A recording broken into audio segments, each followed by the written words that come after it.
Sudah lama saya tidak membahas mengenai segmen bedabah ya. Kali ini segmen bedabah akan membahas mengenai Ankh, simbol yang sangat terkenal dari peradaban Mesir kuno. Ankh disebut juga sebagai key of life atau kunci kehidupan. Disebut juga sebagai Kemetian cross atau salib Kemetik ya atau salib Mesir. Kalau kalian mengamati gambar dewa-dewi Mesir kuno, tidak semua dewa-dewi tersebut memegang Ankh. Ankh dalam mitologi Mesir kuno atau agama Kemet merepresentasikan kelahiran, kehidupan, kebangkitan, keabadian, kesehatan, kesembuhan, perlindungan, dan merepresentasikan inti dari jiwa manusia itu sendiri. Atau bisa disebut sebagai, kalau di dalam budaya mereka menyebutnya sebagai percikan dari Ra ya, atau sinar dari Ra yang ada di dalam diri setiap makhluk. Banyak orang yang menyalah pahami atau menyalahartikan simbol ini sebagai simbol yang demonik, satanik. Bahkan ada yang mengatakan bahwa simbol ini bisa digunakan untuk menghidupkan orang mati. Nah, saya pernah melihat ada orang yang membuat video seperti itu ya. Sudah lama sekali, mungkin tahun 2020-an, membahas mengenai teori konspirasi yang ada di Mesir kuno dan juga terhubung dengan satanisme yang ada di Indonesia semacam itu ya. Jadi ada satu praktisi yang mengatakan bahwa dia berjumpa dengan sesosok iblis yang mengatakan bahwa simbol Ankh ini dapat digunakan untuk menghidupkan orang mati. Dan si iblis ini, atau mungkin jin, saya lupa, menawarkan, kamu mau nggak saya kasih simbol ini, simbol Ankh ini, kamu bisa membangkitkan orang mati, bla bla bla bla ya, dan seterusnya. Itu menurut saya sudah pasti adalah sebuah kebohongan, tipu muslihat dari si makhluk ini, entah dia benar-benar jin, demon, roh orang mati, atau bahkan alien atau ekstraterrestrial atau bawahan dari Arkon. Itu adalah sebuah kebohongan. Meskipun simbol Ankh ini kamu miliki ya, dan ia merepresentasikan kehidupan ya, kelahiran, keabadian, dan sebagainya macamnya, fungsinya tidak bisa digunakan seperti itu, tidak bisa digunakan untuk menghidupkan orang mati. Terutama bagi kita manusia tidak mungkin menggunakan simbol tersebut untuk menghidupkan orang mati. Apalagi sekarang Ankh bukan hanya dijadikan sebagai benda sakral, benda spiritual, atau benda magis, tapi juga sebagai aksesoris biasa. Sekarang sudah ada anting berbentuk Ankh, kalung, dan gambar-gambar Ankh di mana-mana juga banyak. Jadi, kalaupun memang Ankh bisa digunakan untuk membangkitkan orang mati, setidaknya bukan kita yang mungkin melakukan itu, tapi para neteru atau para penyihir Mesir pada zaman itu.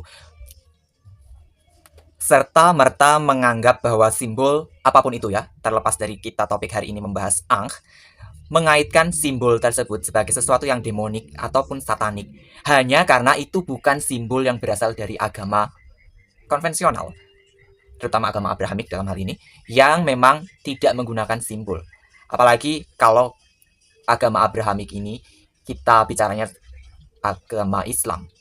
Jadi sudah barang tentu dan sudah pasti, seolah-olah semua orang sudah tahu bahwa dalam agama Islam tidak menggunakan yang namanya simbol-simbol. Dengan mentalitas yang seperti itu, orang yang beragama Islam melihat sesuatu simbol yang bukan berasal dari agamanya dan yang bukan merupakan bagian dari ajarannya, sudah pasti akan mengatakan itu simbol demonik, satanik, tipu muslihat setan, jin, dan lain sebagainya. Yang namanya simbol itu adalah hasil dari kebijaksanaan manusia, kecerdasan tertinggi manusia dalam memahami keilahian dan kehidupan, kemudian dirangkum menjadi sebuah simbol. Di depan kalian ini ada simbol Ankh. Jika kita mau menyingkirkan segala dogma dan doktrin dari kepercayaan atau agama lama kita, dan kita membuka diri dan membuka hati juga pikiran kita untuk memahami makna sebenarnya dari simbol Ankh ini, kita akan menemukan kebijaksanaan yang sangat besar. Kita akan memahami tentang sudut pandang lain mengenai keilahian diri kita sendiri dan mungkin keilahian yang bersifat universal. Saya menyebutkan di awal bahwa Ankh adalah representasi kehidupan, kelahiran, kebangkitan, penyembuhan, kesehatan, perlindungan, dan jiwa manusia atau intisari dari jiwa manusia, yaitu roh atau kesadaran.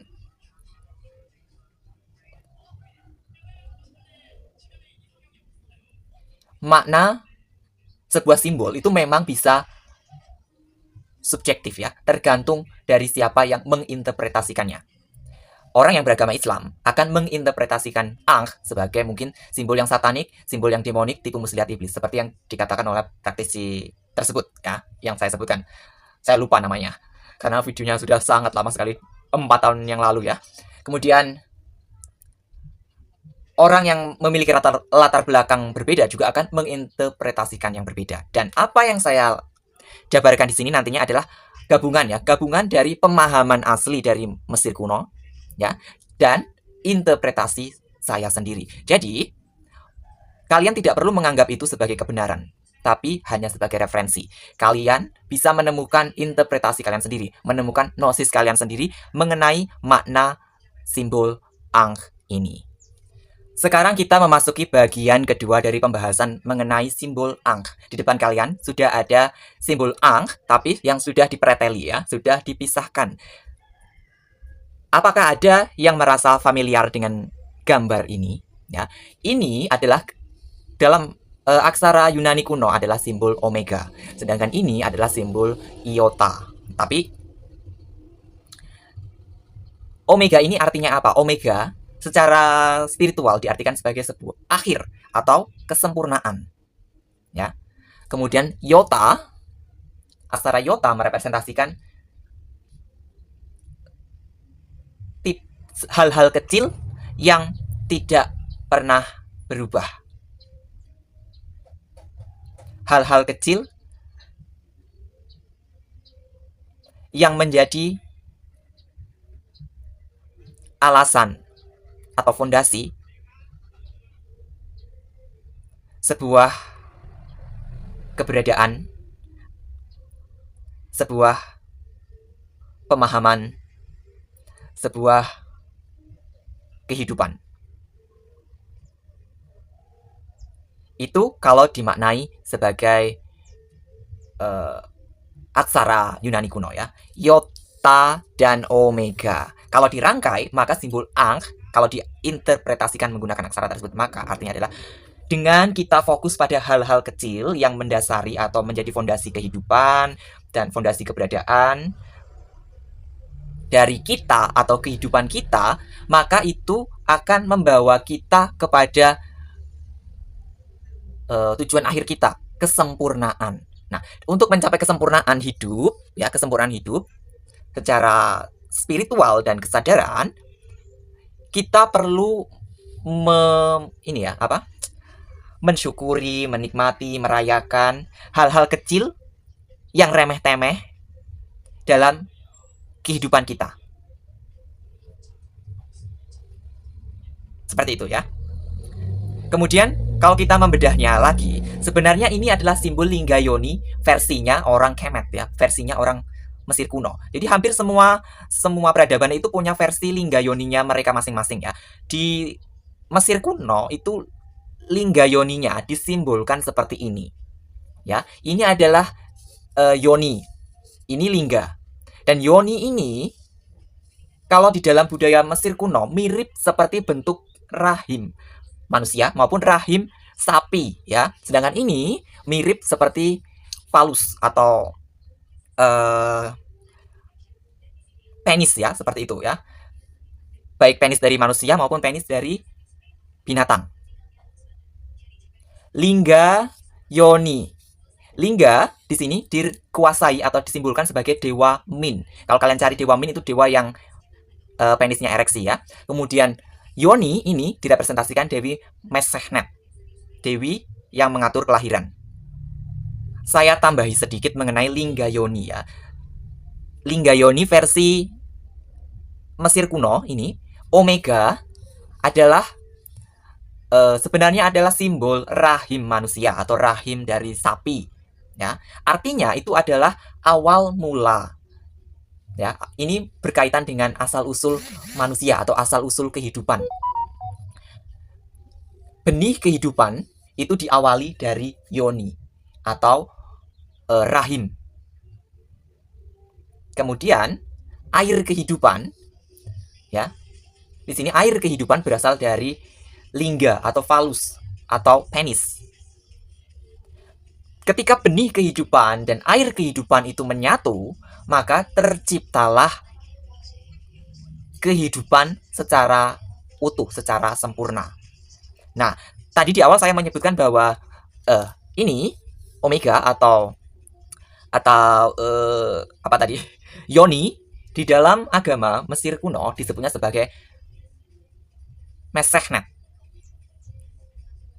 Mesehnet sendiri adalah dewi yang mengatur kelahiran, dewi yang bertahtanya di uterus ya, uterus wanita. Ya, jadi konon dia yang mengatur keluarnya sel telur dan mengatur kesuburan wanita atau binatang ya. Kemudian ini disebut sebagai pilar of Min atau pilar Dewa Min, yang sebenarnya adalah merujuk ke ereksi dari Dewa Min ya. Dewa Min adalah dewa kesuburan ya. Kesuburan yang dikaitkan dengan kesuburan manusia ataupun kesuburan alam. Jika dikaitkan dengan kesuburan manusia, maka sebenarnya dia adalah dewa yang berkuasa atas penis ya, dan juga berkuasa atas sperma, sel telur laki-laki. Kemudian kalau dikaitkannya dengan alam, dia berkaitan dengan sungai Nil, air sungai Nil. Sedangkan kalau ini ya, yoni dikaitkan dengan lahan pertanian. Jadi ketika air sungai Nil dan lahan pertanian itu bertemu, maka terciptalah tumbuhan ya, gandum atau apapun itu, tanaman yang menghasilkan menjadi sumber pangan manusia. Sedangkan jika dikaitkan dengan asal muasal manusia, maka itu adalah uterus, rahim, dan sel telur digabungkan dengan sel sperma. Keduanya menyatu, maka terciptalah ini ya. Kalau ini disatukan menjadi simbol seperti ini lagi. Tadi simbolnya apa artinya? Kelahiran, kehidupan. Nah, seperti itu ya. Jadilah bayi di dalam rahim ya. Jadilah kehidupan. Jadilah di situ wadah bagi percikan dari roh ya. Roh itu kemudian ditempatkan di dalam bayi tersebut. Jiwa ditempatkan bayi tersebut. Seperti itu ya. Begitu luas ya kalau dibedah mengenai simbol Ankh ini. Sekarang kita masuk ke bagian ketiga, yaitu ini adalah bentuk Ankh yang sudah dirombak lagi ya, dipereteli dengan menghasilkan banyak simbol lagi. Ada lingkaran, ada garis mendatar, dan garis tegak lurus seperti ini. Apakah maknanya? Ini maknanya sangat dalam. Bisa dibilang ini Trinitas versi Mesir kuno. Jika ini dibedah akan membahas asal muasal para dewa ya, asal muasal para dewa. Tidak hanya Mesir kuno, tidak hanya para Neteru atau dewa-dewi Mesir kuno, tapi semua dewa dari berbagai macam panteon, termasuk kita hitungannya itu sudah termasuk dewa ya. Oke, lingkaran ini merepresentasikan alam rohani atau alam surga yang sebenarnya ya. Alam rohani di mana semua kesempurnaan berada. Kita semua makhluk ini, baik para dewa, angel, demon, manusia, asal muasal kita di sana sebagai makhluk rohani yang senantiasa sadar, senantiasa tercerahkan, senantiasa penuh sukacita dan damai sejahtera. Kemudian garis mendatar ini adalah merepresentasikan angkasa, luar angkasa, langit yang berbintang atau planet-planet, alamnya planet-planet ya. Di sini kita telah lahir atau para dewa itu lahir sebagai makhluk astral atau makhluk ekstraterestrial semacam itu ya. Kebanyakan dari kita manusia sebelum lahir sebagai manusia juga pasti pernah mengalami kehidupan sebagai makhluk astral, makhluk ekstraterestrial. Seperti itu ya. Kemudian garis tegak ini merepresentasikan alam terestrial atau alam bumi. Jadi setelah kita mengalami kehidupan sebagai ekstraterestrial, pasti kita akan mengalami kehidupan sebagai makhluk terestrial atau makhluk duniawi, makhluk fana, manusia. Begitu juga perjalanan dari para dewa. Semula para dewa, apapun itu dari panteon manapun ya, siapapun dewanya, mau malaikat, mau demon, Mereka berawal dari sini, dari alam rohani, alam yang sempurna, alam yang senantiasa tercerahkan dan berkesadaran. Kemudian mereka lahir sebagai ekstraterestrial. Nah, ekstraterestrial saya selalu menyebutkan mereka terbagi menjadi berbagai macam densitas. Ya. Kemudian setelah lahir sebagai ekstraterestrial, mereka turun ke bumi, ya, menjadi dewa-dewi yang kita kenal dalam mitologi itu. Ada alasan kenapa dewa-dewi yang kita lihat dalam mitologi itu bentuknya seperti manusia dan terlihat sangat material, sangat manusiawi. Itu karena mereka telah menurunkan densitas. Mereka istilahnya telah lahir menggunakan tubuh tersebut atau memanifestasikan, mematerialisasikan diri mereka menjadi bentuk yang material yang mudah dipahami oleh manusia. Jadi dewa-dewi yang kita lihat itu bisa saja mereka bentuknya aslinya tidaklah seperti itu. Tapi mungkin saja seperti itu, hanya bentuk yang kita lihat itu adalah bentuk yang paling sederhana. Seperti itu ya. Selain itu, ini juga merepresentasikan Trinitas ya, Trinitas Mesir kuno yaitu Isis, Horus, dan Osiris. Saya akan membagikan sedikit tips untuk melakukan ritual pemurnian, pembersihan yang sangat-sangat kuat, tapi ini ritualnya sangat sederhana, sangat simpel. Kalian perhatikan simbol Ankh ini. Di awal tadi saya menyebutkan bahwa ini adalah merepresentasikan alam rohani, alam langit atau alam astral, kemudian ini merepresentasikan bumi. Simbol ini menjadi pengejawantahan 3 energi, 3 kekuatan alam. Ya, alam surgawi, alam rohani, alam surgawi, alam bumi. Dan dewanya yang di Trinitas yang menguasai simbol ini adalah Aset atau Isis, Heru atau Horus, kemudian ini adalah Asar atau Osiris. Nah, untuk melakukan ritual pembersihan, pemurnian, menggunakan tradisi Kemet, kalian bisa memperhatikan gambar ini ya. Lalu kalian berdiri dengan tegak, menghadap kemanapun bebas. Gunakan 2 jari kalian ini ya. Kemudian kalian pandang lurus ke depan dengan penuh percaya diri, penuh keyakinan. Kemudian buatlah simbol ini. Ya, pertama buat simbol tegak lurus ini, kemudian ucapkan Asar. Ya. Kemudian tarik dari kiri ke kanan Heru. Kemudian buat lingkaran Aset. Nah, ulangi lagi. Asar, Heru, Aset. Ulangi lagi. Asar, Heru, Aset. Kalau bisa, lakukan di 4 penjuru rumah kalian, atau kalau kalian di dalam kamar ya, 4 penjuru mata angin dari kamar. Ya, berarti ada 4 kali ya menggunakan ritual tersebut. Itu sudah otomatis energi di tempat tersebut akan disucikan, dimurnikan. Ya, itu tips dari saya. Oh ya, saat kalian mau menggunakan ritual ini, tidak perlu menggambar seperti ini ya. Jadi langsung kalian menghadap misalnya ke timur, langsung buat simbol di udara seperti ini ya. Polanya seperti ini. Nah, jadi itu saja yang dapat saya bagikan mengenai simbol Ankh. Semoga ya bisa sedikit memberikan referensi jika kalian tidak selaras dengan gnosis saya. Tidak masalah, justru malah bagus. Kalian saya sarankan untuk datang, lihat dan buktikan sendiri. Artinya kalian perlu duduk merenung, memperhatikan, riset, membuktikan sendiri apakah benar seperti itu simbol Ankh ya. Jadi jangan hanya menelan mentah-mentah apa kata saya atau apa kata praktisi lain. Temukan gnosis kalian sendiri, temukan kebenaran kalian sendiri. Karena kalian adalah Tuhan atas kehidupan kalian sendiri. Jangan mau diperbudak menggunakan dogma, doktrin, rasa takut, dan rasa malu. Sampai jumpa.